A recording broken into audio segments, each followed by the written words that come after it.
അവരെ പുറത്താക്കി ഓഫീസ് കൈയടക്കണമെന്നാ ശിവജിയുടെ അഭിപ്രായം. ശരിയായ രേഖകൾ നമ്മുടെ കയ്യിലുള്ളതുകൊണ്ട് നിയമപ്രകാരം അവർക്ക് നമ്മളെ ഒന്നും ചെയ്യാൻ പറ്റില്ല. എന്നാലും ഏതെങ്കിലും വിധത്തിൽ അവർ തടയാൻ നോക്കും. അല്പം ബലപ്രയോഗമൊക്കെ വേണ്ടി വന്നേക്കും. വേണ്ടപ്പോ പ്രയോഗിക്കാനല്ലാതെ പിന്നെ എന്തിനാ അമ്മു ബലം? ദുഷ്ടന്മാരോട് ദയയും വിട്ടുവീഴ്ചയും കാണിക്കുന്നത് അവർക്ക് വളം വെച്ചു കൊടുക്കുന്നതിന് തുല്യമാണ്. മുത്തശ്ശിയുടെ അനുവാദം കിട്ടിയ പിന്നെ ഞങ്ങൾക്ക് വേറൊന്നും വേണ്ട. എന്റെ അനുഗ്രഹവും പ്രാർത്ഥനയും എന്നും നിന്റെ കൂടെ ഉണ്ടല്ലോ അമ്മു. പിന്നെന്താ?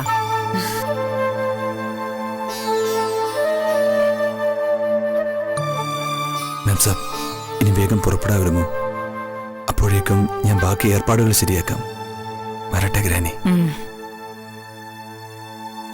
മോള് പോയിട്ട് വാ.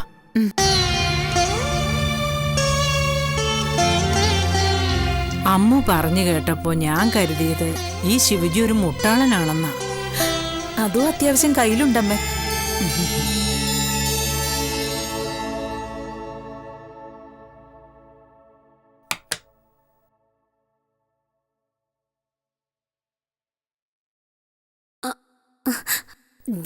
കാറിന്റെ കീ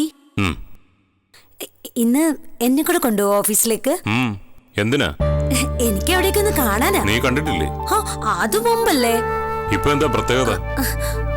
അന്ന് കമ്പനി ഓഫീസൊക്കെ തമ്പികളുടെ അല്ലായിരുന്നോ? ഇപ്പൊ നമ്മുടെ സ്വന്തമായില്ലേ? എടി, എന്ന് വെച്ച് കമ്പനിക്കും ഓഫീസിനും ഒരു മാറ്റവും ഇല്ല. കമ്പനിയും അങ്ങനെ തന്നെ, ജോലിക്കാര് പഴയത് തന്നെ. ഒരു ചെറിയ മാറ്റം ഉണ്ടല്ലോ. എന്ത് മാറ്റം? മുതലാളി മാറി. അതുകൊണ്ട് തമ്പിയെങ്കിലിരുന്ന കസേരയില് ജേഡനിരിക്കുന്നത് എനിക്കൊന്ന് കാണണം. അതെന്റെ വലിയൊരു ആഗ്രഹമാണ്. ഞാൻ എത്ര നാളായിട്ട് സ്വപ്നം കാണുന്നതാ. ഇന്ന് തന്നെ കാണണോടി. നല്ല കാര്യങ്ങൾ എന്തിനാ വെച്ച് താമസിപ്പിക്കുന്നത്? സമയം പോടി. നീ ഇനി ഒരുങ്ങി വരണമെങ്കിൽ മണിക്കൂർ എത്ര വേണം? അയ്യോ, ഒന്ന് പോ ചേട്ടാ. വെറും 15 മിനിറ്റ്. ജേട്ടൻ ബ്രേക്ക്ഫാസ്റ്റ് കഴിക്കുമ്പോഴേക്കും ഞാൻ ഒരുങ്ങി കഴിയും. എന്നാ പിന്നെ വേഗം ചെല്ല. അമ്പേ, ജേട്ടന് ബ്രേക്ക്ഫാസ്റ്റ് ഒന്ന് എടുത്തു കൊടുത്തേക്കണേ. ഞാൻ പെട്ടെന്ന് വരാം. ഇവളുടെ ഓരോ കാര്യങ്ങളെ. മോനെ ജയ, എന്താമേ? ഞാനും കൂടെ വരട്ടേടാ ഓഫീസിലെ. ഇതെന്തുവാ, പകർച്ചവ്യാധിയാണോ? എന്തായാലും നീ അവളെ കൊണ്ടുപോകുന്നില്ലേ? എനിക്കും അതൊക്കെ കാണാൻ ആഗ്രഹമില്ലേ? എന്റെ അമ്മ അവിടെ കാണാനൊന്നുമില്ല. പിന്നെന്തിനാ അവള് വരുന്നത്? അമ്മയും കൂടെ പോരട്ടേട്ടാ. അമ്മയുടെ ഒരു ആഗ്രഹമല്ലേ? എടാ, എല്ലാവരും കൂടെ കെട്ടിയെടുത്തോണ്ട് പോകുമ്പോഴേക്കും നേരം വൈകും. അമ്മ ഇങ്ങനെ കിന്നിരിച്ചോണ്ടിരിക്കാതെ വേഗം റെഡിയാവാൻ നോക്ക്. വരട്ടേടാ. ചെല്ല. ചേട്ടാ, മക്കള് വലിയ പൊസിഷനിൽ ഇരിക്കുന്നത് കാണാൻ അമ്മയ്ക്ക് കൊതിയുണ്ടാവാതിരിക്കോ? എടാ, കസേര ഉറച്ചിട്ട് പോരെ അതിലിരുന്ന് ഞെളിയുന്നത്. ഇനി എന്തോന്ന് ഉറക്കാൻ? നമ്മളുടെതാ കമ്പനി, നമ്മളാ മാനേജിംഗ് ഡയറക്ടർമാർ. ഒരു 5 മിനിറ്റ് എപ്പോ റെഡിയാ വരാം.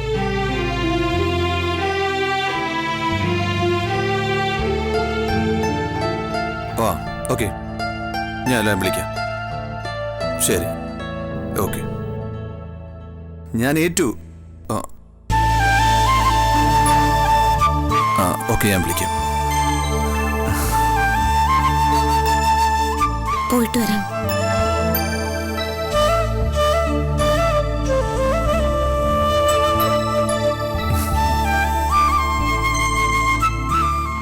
അർജുനും സുധീഷും ഇടയ്ക്ക് കയറും. അവരിപ്പോ നമുക്ക് വേണ്ടി വെയിറ്റ് ചെയ്യുക. നമ്മുടെ സൈന്യത്തിൽ ഇത്രയും പേരേ ഉള്ളൂ. പോരെ മേം സാർ? ധാരാളം മതി. വരൂ മേം സാർ.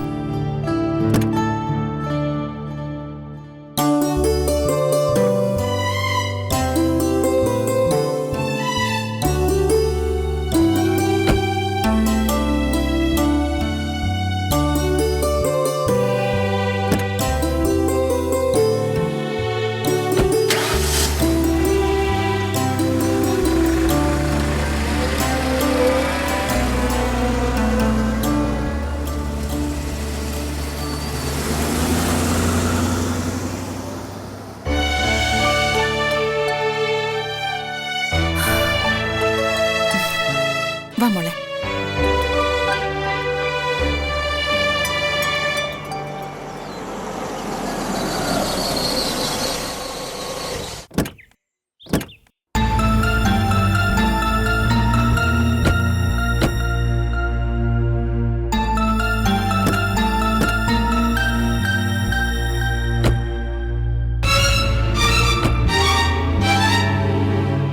വാമേ, വാ.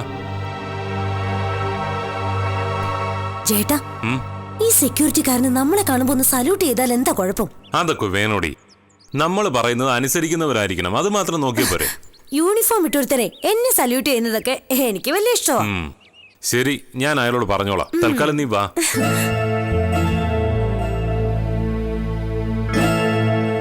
Good morning sir. ഉം. ഒന്ന് നിന്നെ.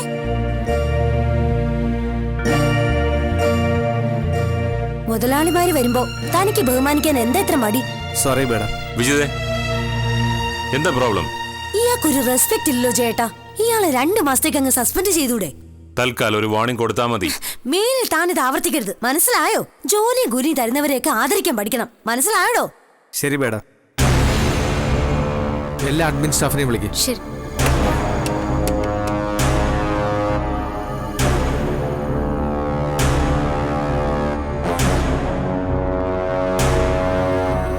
സർ, എന്താ സർ പ്രശ്നം? എല്ലാവരും ഒന്ന് ശ്രദ്ധിക്കണം. തമ്പി അങ്കിൾ മരിച്ചതോടെ ഈ സ്ഥാപനത്തിന്റെ പ്രവർത്തനം മരവിച്ച നിലയിലായിരുന്നു. ഇനിയിപ്പോ നിയമപരമായി ഞാനും എൻ്റെ ഏട്ടനുമാണ് ഇതിന്റെ മുതലാളിമാർ എന്ന് നിങ്ങൾക്ക് ബോധ്യമായി കാണുമല്ലോ. ഇനി മുതൽ ഈ കമ്പനി ഫുൾ സ്വിംഗിൽ പ്രവർത്തിച്ചു തുടങ്ങുകയാണ്. അതിന് എല്ലാവരും ഹാർഡ് വർക്ക് ചെയ്തേ പറ്റൂ. 100% ആത്മാർത്ഥതയും കഠിനാധ്വാനവുമാണ് ഞങ്ങൾ നിങ്ങളിൽ നിന്നും പ്രതീക്ഷിക്കുന്നത്.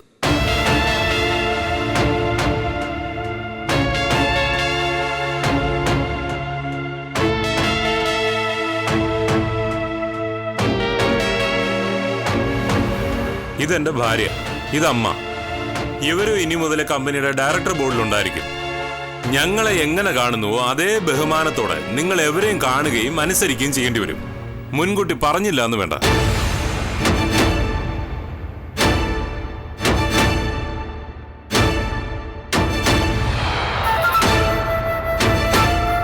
ശരി, ഇനി നിങ്ങൾ പോയി ജോലി ചെയ്തോളൂ. വരട്ടെ.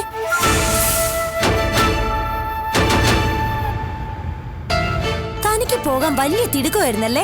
താൻ അല്പം കഴിഞ്ഞിട്ട് പോയാ മതി. 1/2 മണിക്കൂർ താൻ ഇവിടെ തന്നെ നിൽക്ക്.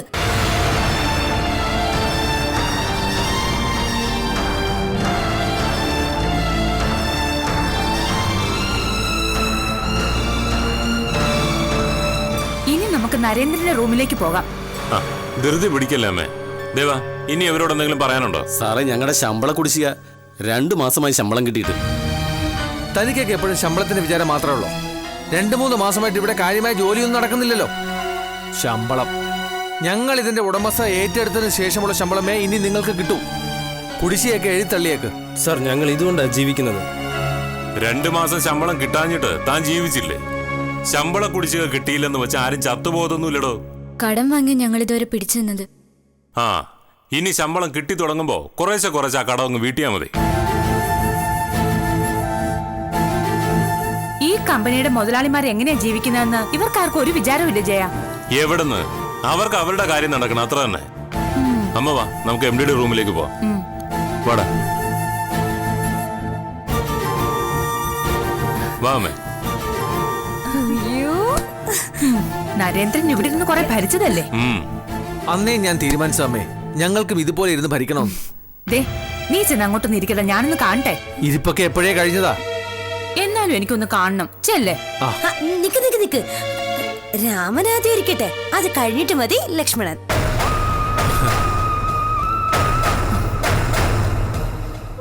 ചേട്ടാ, അങ്ങോട്ട് ചെന്നിരുന്നേ. ചേട്ടാ കാണാൻ കൊതിയായിട്ടല്ലേ അങ്ങോട്ട് ചെന്ന് ഇരിക്കുന്നേ.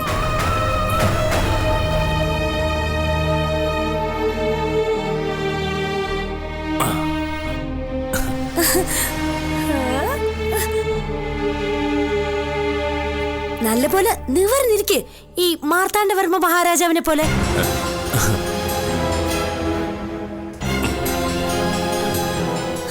ഇത് കൊള്ളാം. ഇരുന്നിട്ട് കാല് നീട്ടിയാ പോരെ? ദേവനും കൂടെ ചെന്നിരിക്കെ. ചെല്ല്. നീ ഇവിടെ ചെന്നിരിക്കട്ടാ, ഞങ്ങളൊന്ന് കണ്ണുനിറെ കാണട്ടെ. ചെല്ലേ. ചെല്ല്.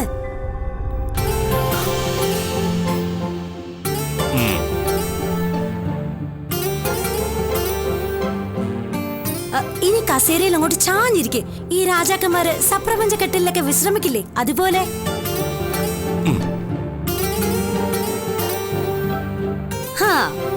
ഇനി ആ മൊബൈൽ ഇങ്ങോട്ട് തന്നെ. തന്നേ.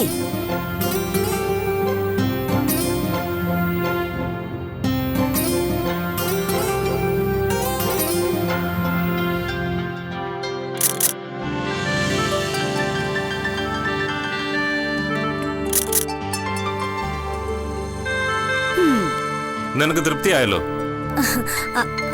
ആയി. പക്ഷേ ഇനിയെന്താ പക്ഷേ? ഞാൻ ഈ കസേരയിൽ ഒന്നിരുന്നോട്ടെ. എടി, ഇത് വെറും ഒരു കസേരയാ. ഇവിടെ ഇരുന്ന് വല്ലതും ചെയ്യണമെങ്കിൽ തലയ്ക്കകത്ത് വല്ലതും വേണം. അയ്യോ, ഇത് ഭരിക്കാനൊന്നുമല്ല, ചുമ്മാ ഒന്ന് ഇരുന്ന് നോക്കാനാ. ആ, നിന്റെ കൊതി തീരട്ടെ. വാ. ജേട്ടിരിക്ക, ഇവിടെ ഇരിക്ക.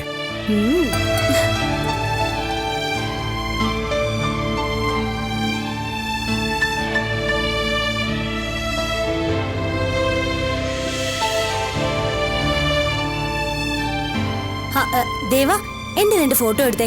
ഇതൊക്കെ ഇപ്പോഴല്ലേ പറ്റൂ. നന്നായിട്ടില്ലേ?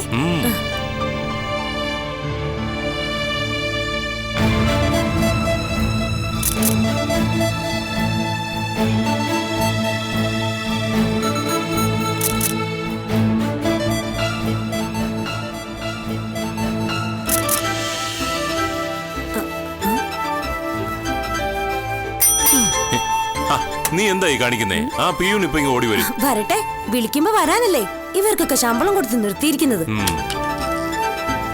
എന്താ സാർ? ഒന്നും വേണ്ട, ബെല്ല് വർക്ക് ചെയ്യുന്നുണ്ടോ എന്ന് നോക്കിയതാ. നിക്ക്, 4 ജ്യൂസ് കൊണ്ടുവാ.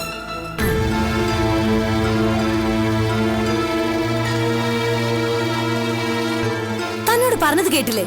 ചെവി കേൾക്കില്ലേ തനിക്ക്? ഇപ്പൊ കൊണ്ടുവരാം.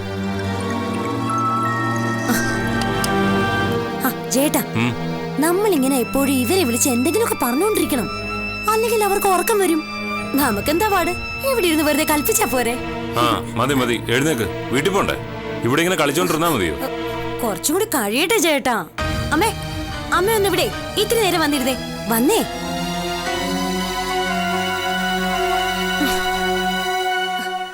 വന്നിങ്ങോട്ട് ഇരിക്കമ്മേ, വന്നേ.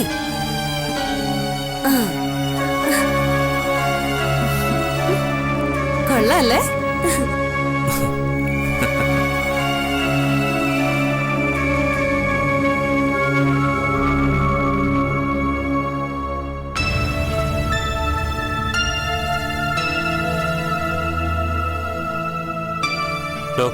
താനിവരെ വീട്ടിൽ കൊണ്ടുപോയി വിടണം. ശരി സാർ.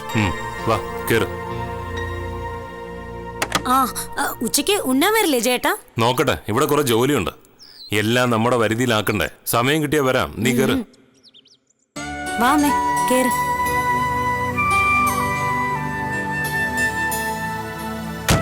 വിട്ടോ, വാടാ.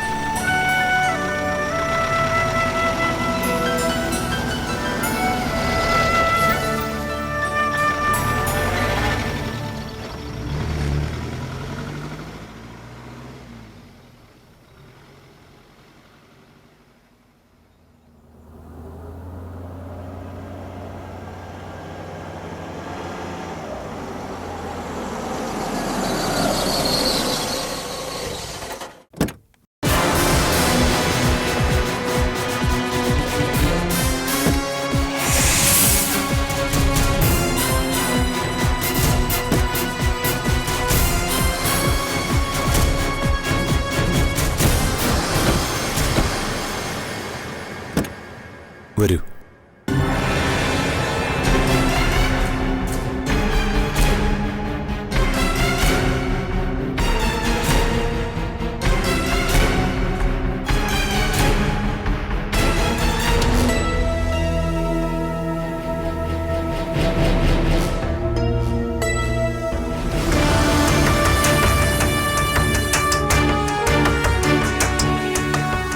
വരൂ.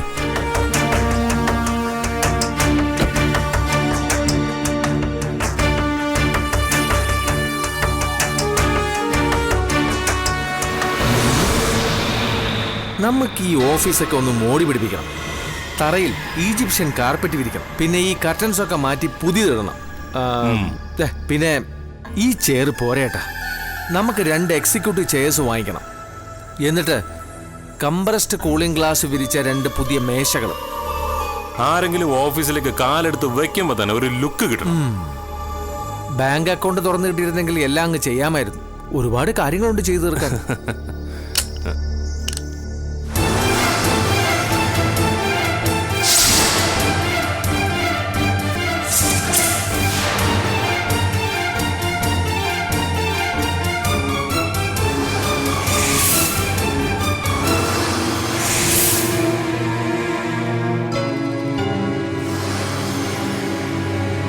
എണീക്കടാ.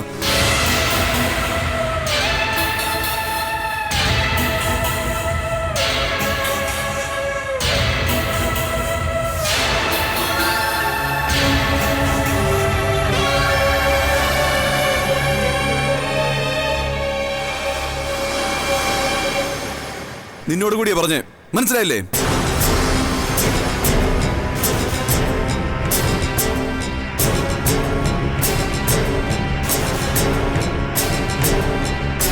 യോഗ്യത ഇല്ലാത്തടത്ത് കയറിയിരുന്നാല് ഇങ്ങനെയാ. ഏതെങ്കിലും ഒരുത്തം വന്ന് എണീക്കിടാന്ന് പറഞ്ഞാ എണീക്കും. എന്തുകൊണ്ടാണെന്നറിയോ? ഇത് സ്വന്തം കസേരയല്ലെന്നുള്ള ബോധം മനസ്സിലുള്ളതുകൊണ്ടാ.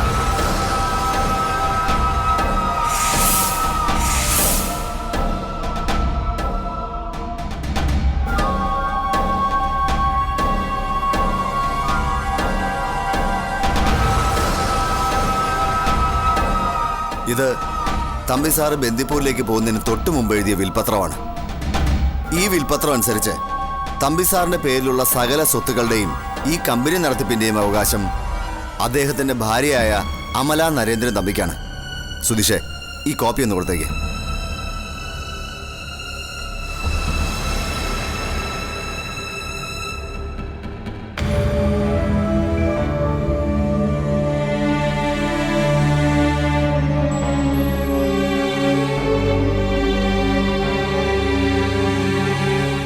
എന്ത് ചെയ്താലും ചോദിക്കാനും പറയാനും ആരുമില്ലെന്ന് കരുതിയോ നീ?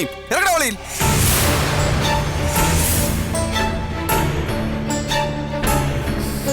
ഇറങ്ങല്ലേ പറഞ്ഞേ? ഇങ്ങോട്ട് വാടാ.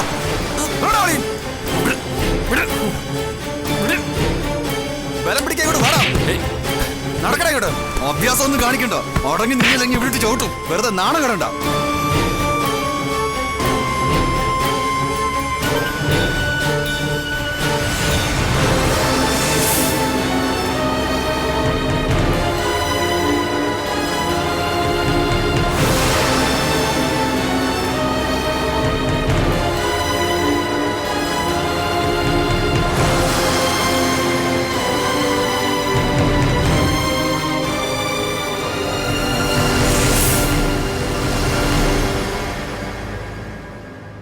തമ്പി സാറിനോടുള്ള ബഹുമാനം കൊണ്ടാ. അല്ലെങ്കിൽ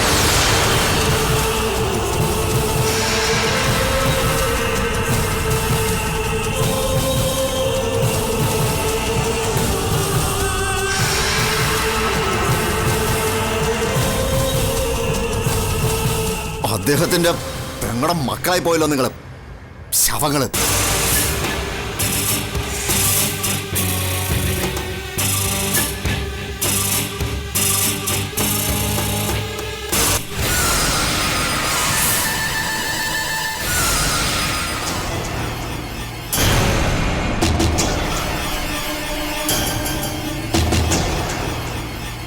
ഇവര് കൊണ്ടുവന്നതേ കള്ളവിൽപത്രം.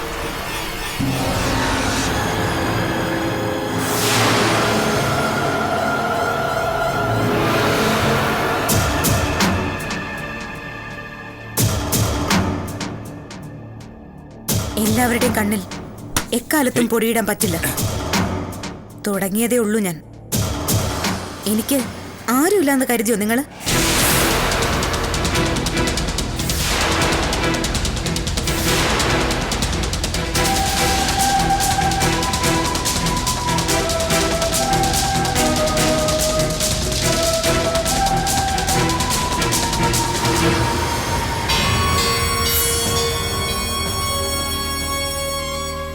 എന്റെ ഈ കഴുത്തിൽ കിടക്കുന്ന താലിച്ചരട് സത്യമാണെങ്കിൽ നിങ്ങളുടെ കള്ളത്തരങ്ങൾ മുഴുവൻ ഞാൻ പൊളിക്കും.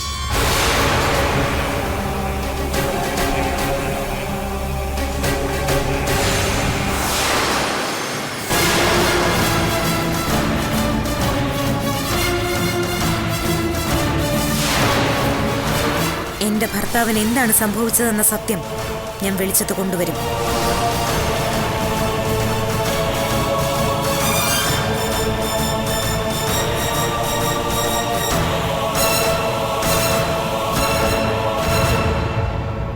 നിങ്ങൾ ജയിലഴികൾ എണ്ണുന്നത് കാണാൻ വേണ്ടിയിട്ടുള്ളതാ ഇനി എന്റെ ജീവിതം.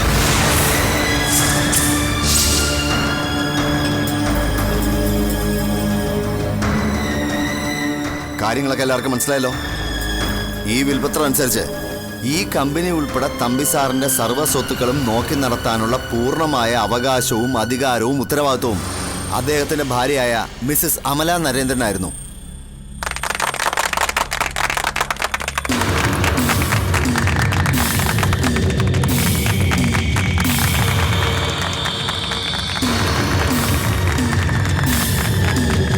അതിനാൽ ഇന്നു മുതൽ അമല നരേന്ദ്രനാണ് ഈ കമ്പനിയുടെ മാനേജിംഗ് ഡയറക്ടർ.